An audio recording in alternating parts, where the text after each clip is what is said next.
Well, anytime the Nats come to town, the good times continue. Hi, everybody. I'm Jim Rodriguez. Welcome to another week and another edition of Dodgers Latest here on our YouTube channel. Our numbers, our subscribers continue to grow, and that's a thank you to you for making us part of your day, part of the community here as the Dodgers are in a hunt for their 9th World Championship in franchise history. Remember to hit us up on Dodgers Latest. Like, subscribe, comment. We read your comments right here on the show. We'd love to hear what you got to say. And, of course, you can hit me up right there on Instagram and on X at JRodShow. Love to hear what you're thinking about. Listen, we've got our bets. We've got our picks. All part of the experience here on Dodgers Latest. Well, Dodgers just wrapped up their longest regular season homestand, 10 games against the Giants, Padres, and Nationals. And all good news. Dodgers end up winning every one of those series. They win 7 out of 10. They lead the Giants by 3.5, the Padres by 5, and now they hit the road. We'll get into that in a minute. But let's talk about a Sunday fun day indeed. That last game of the homestand, the Dodgers win 13-7 over the Nationals. So much to talk about. And yeah, look at that. Max Muncy and Shohei Otani combined for 12 runs batted in. Otani leads the National League as he hit his 26th home run of the year. And we're almost burying the lead, right? He actually started the game. He pitched 1 inning, 18 pitches, got his first 2 strikeouts of the year. So now he's got 2 innings under his books. He went 28 pitches when he made his debut against the Padres, 18 now. And of course, Max Muncy, my goodness, right? 2 home runs, 7 runs batted in. A monster day, and I'll tell you what, he's had a monster month. You know, we were talking about, hey, is this it? Is it over for him? We talked torpedo bats. He went and got glasses made. I think that's been the big thing for him. And Max, he's hitting almost over 300 over the last 30 days of the season. Just mega performances. You know, got to get that fielding a little tightened up at third base, but he's back to being the Max Muncy the Dodgers have grown to love. And, of course, he became the 8th Dodger to have 200 home runs wearing the Dodger uniform. He now has 201 home runs as a Dodger. He's 2 behind Matt Kemp for 7th all-time. Duke Snider is the all-time leader. Eric Karros is the LA leader at 270. Maybe next year, a couple years from now, we'll see if Max Muncy's still in Dodger blue and if he can challenge Eric Karros for the all-time LA Dodger record. I don't think anybody's going to get to Duke right now. He's at 389. But Max Muncy, man, a revelation with the bat, and the Dodgers are loving to see that. And for Otani, I guess the question becomes, we know what he can do with the bat, right? 26 home runs. He also had a triple. But what's next for him on the mound? We've seen him now pitch 2 games, or open 2 games, and only pitch an inning. He's thrown a total of 46 pitches so far. Got his first 2 strikeouts. And when they asked Dave Roberts about it, he said, listen, there wasn't anything more we could do because you're not going to send him down to the minor leagues and lose his bat, right? You're not going to do that. So you're stretching him out as he is on the big league roster. And so I don't know about maybe him coming in from in relief, like we talked about, maybe being a closer, being an 8th inning guy. Because when is he going to warm up, right? It'd have to be a perfect storm of the Dodgers are hitting. He's got to, it's got to be further enough away where he's not going to bat so he can warm up, plus take his warm-up pitches. So I don't think we'll ever see him be anything but an opener. But the question is, how long is it going to take for him to pitch more than 1 inning? Because at the end of the day, it's great to see Shohei on the mound, but if he can only pitch an inning, that means 8 innings or 7 innings for the bullpen.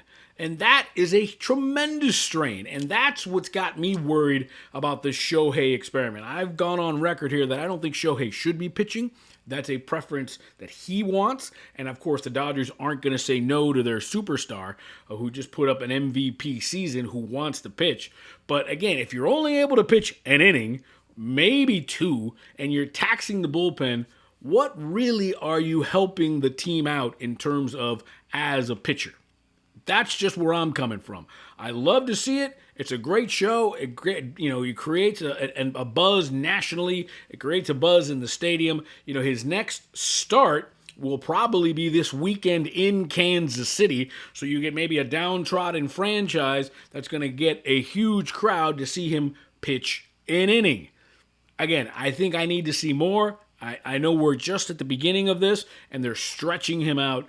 But again, if every time he pitches, the Dodgers have to come up with an 8-inning bullpen game, I think you're doing more harm than good. Now, obviously, today's a day off, so they could extend it a little bit. It's just all, the Dodgers aren't flying off the seat of their pants. They're not flying off the hip here. Everything is planned. Everything is coordinated. It makes sense to have this kind of a game, especially with a day off today. But they're going to get to the point where you're going to get to those dog days. Again, still not convinced of the Otani pitching because I just haven't seen it get their money's worth in terms of Otani, the pitcher. I'd love to hear what you guys got to say about this. Comment, like, let me know where you're at on this. All right, for the Dodgers, well, they have made a trade. We've talked about it here. We've talked Paul Skeens. We talked Chris Sale. We talked Sandy Alcantara. Well, they acquired Zach Penrod from the Red Sox. Who is Zach Penrod? Well, he was actually released by the Red Sox after they made that trade when they sent Rafael Devers to the Giants. They acquired a bunch of pitchers, including the key for them in Jordan Hicks. So Zach Penrod was basically DFA'd. He was released, so the Dodgers went ahead and picked him up via trade. It's probably going to be a player to be named later, cash. Not going to be a mega trade. But Penrod is 28 years old. He's a left-hander, and he's going to be coming out of the bullpen. With the word now that Roki Sasaki has been transferred to the 60-day IL, which tells me that's probably it for Roki Sasaki this year. Hopefully it's not Tommy John. Hopefully it's not something crazy serious. But whatever it is, it's not responding. It's a shoulder thing for Sasaki. So I think with Sasaki out of the mix, and these Otani games, you need as much bullpen help as you can get. So Zach Penrod is going to bring into that. He's going to wear 27 from what I understand. Old friend Kevin Brown number. But he's a left-hander, which is always, you always have a place in baseball if you're a left-hander. 28 years old. Made his debut pretty much this year, and last year for the Red Sox. 7 games, didn't start anything. Has an ERA of 2.25. Again, maybe this is a guy you can come in some leverage situations. This is a chance for Zach Penrod to turn into something, especially with all those injuries. Dodgers are still getting, they got Michael Kopech back. They got Kirby Yates back.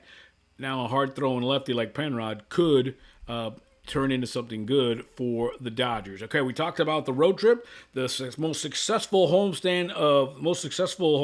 longest homestand of the year was a success for the Dodgers. They ended up winning 7 out of 10, gained some ground on the Giants and Padres. Well, now the Dodgers, time to make some hay. They're in a stretch right now. They just finished 3 with the Nationals. Now they go on a 6-game road trip. They go to Colorado and Kansas City, and then they come home and they play the White Sox. So this is a big stretch, a 12-game stretch where the Dodgers could seriously make some hay. You don't control the schedule. You can only play who they put in front of you, but you got to beat up on these bad teams. And the Dodgers are facing a very bad team in the Colorado Rockies. And the only thing I could say about going to Denver, it's always been such a crazy place, right? Oh, it's going to wreck your bullpen. You're going to throw so many innings. You're going to, it's going to mess you up for the next series. Well, the Dodgers, it's almost like they play every game in Colorado, with these 7, 8-inning bullpen games. So it'll be interesting to see what the offense looks like in Denver as the Dodgers get ready to start a 6-game road trip through the Midwest. They've already played the Rockies. They swept them mid-April at Dodger Stadium in 3 games. So they already know who these division rivals are. And, of course, the Rockies, they got rid of their manager, Bud Black.